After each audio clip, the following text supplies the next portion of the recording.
Welcome back. Well, the most significant money invested in Australia as a single pool is becoming our superannuation funds. They're headed towards $3 trillion and going north of that. Labor's latest push, at least consideration, is whether that money should start to be going towards nation building on major projects to help take the nation forward. So, to get to comment on that, joining me live now is former Liberal member for Mackellar and, of course, formerly one half of Falinski and Gorman, Jason Falinski. Thanks very much for your time. I guess I better start by asking, you must be missing that weekly panel. I'm flooded by emails from viewers bemoaning your absence. Mate, it is a hole in my heart that I cannot spend every week with you and Patrick. And, you know, I'm still trying to think of ways that we can make that happen. All right. Interesting end to that. Let's talk superannuation. You've written an article about that this week. It's a huge pot of money. In Australia, there's only so many things you can invest in. It's basically searching for things to invest in now. Nation building and things such as, you know, helping us with the energy revolution that's underway. Isn't that a logical thing for super to invest in? And it's also a long-term investment, which plenty of funds need. Well, look, Tom, what it really comes down to is what is the purpose of superannuation? And superannuation was designed to provide for your and my retirement and to give us financial security in our retirement. What is being proposed at the moment is that that purpose be polluted with other ideas around industry policy. And we've seen industry policy play out in the 1980s and the 1990s. You had the State Bank of Victoria, the State Bank of South Australia and Tricontinental, where politicians used taxpayers' money for other purposes than what they should have been used for. If these ideas are good ideas, then they will be funded by the private market and the private sector, including the $3.4 trillion in Australia's superannuation funds. So what's your issue here? That if there was some strong direction to do this would be the problem, but you've got no issue with super funds investing in these types of things. It's just that they need to think first and foremost, what's the return? So if that's the case, you're fine with it? Absolutely. I mean, take Macquarie Bank at the moment.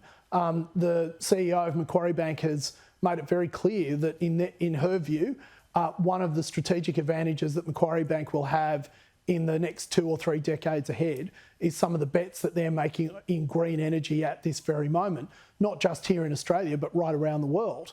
I think it would be negligent of a large number of super funds in Australia not to be making similar bets, given that their investments are meant to be for the long term.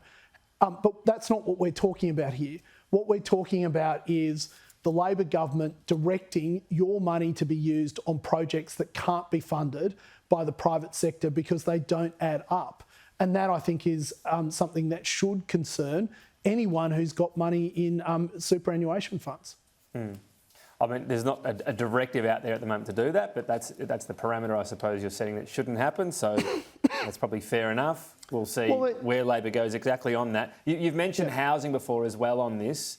Yes. Is it a great frustration of yours that for all the conversations about whether we should be able to access super, the only idea eventually put forward by the Morrison government was a last-minute Hail Mary idea of, access superannuation to be able to, get your first home, but it was, 2 minutes to go before election day. It wasn't thought out. It wasn't argued well. It wasn't a basis for, a government trying to get back in, but a Hail Mary, basically. Yeah, look, I'm clearly on the record. I chaired a parliamentary committee into housing affordability, and I think it's the critical issue facing all Australians, which is that this generation and the generation before it has less access to housing than the baby boomer generation did. And as our superannuation balances have exploded, our access to housing has declined.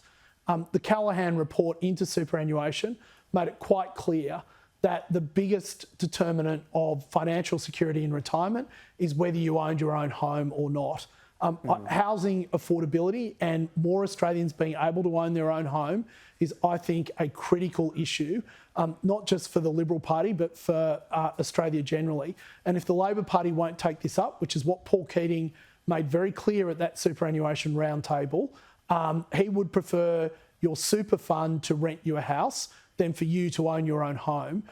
So if the Labor Party won't take this up, it is a major opportunity for the Liberal Party, I think, to win a lot of votes that it missed out on for Australians, especially younger Australians under the age of 35, who quite frankly, Tom, as we speak now, are starting to give up on the idea that they will ever own their own home. And it shouldn't be like that in Australia. All right. We have more land than any other, more available land than virtually any other nation in the world. So, I mean, as you said, you spoke up about this, I think politely most of the time, but a lot of your colleagues, there wasn't much, I suppose, public challenging of policy during Scott Morrison's time. We always hear disunity is death in politics, but it seems maybe unity was death. Was the party too enthralled with Scott Morrison's ability to win 2019 that it allowed him to have an incredible amount of control over where the party was heading and where the government was heading, and he led you over the cliff in 2022? Look, I certainly think that there was a level of trust that Scott had because he had won the 2019 election. I don't think it's fair to say that there wasn't policy discussion. I certainly wrote more op-eds under Scott Morrison than I did under Malcolm Turnbull, and I can say the same goes for Andrew Bragg and Tim Wilson and James Patterson, and Janet Albrechtsen famously did an article calling us the Australian version of the Squad. But I do think that you've left out one really critical factor there, and that is COVID and the lockdowns that we had basically for 2 years. That certainly inhibited our capacity to get on with other policies that I think would have advanced the welfare and the prosperity of all Australians.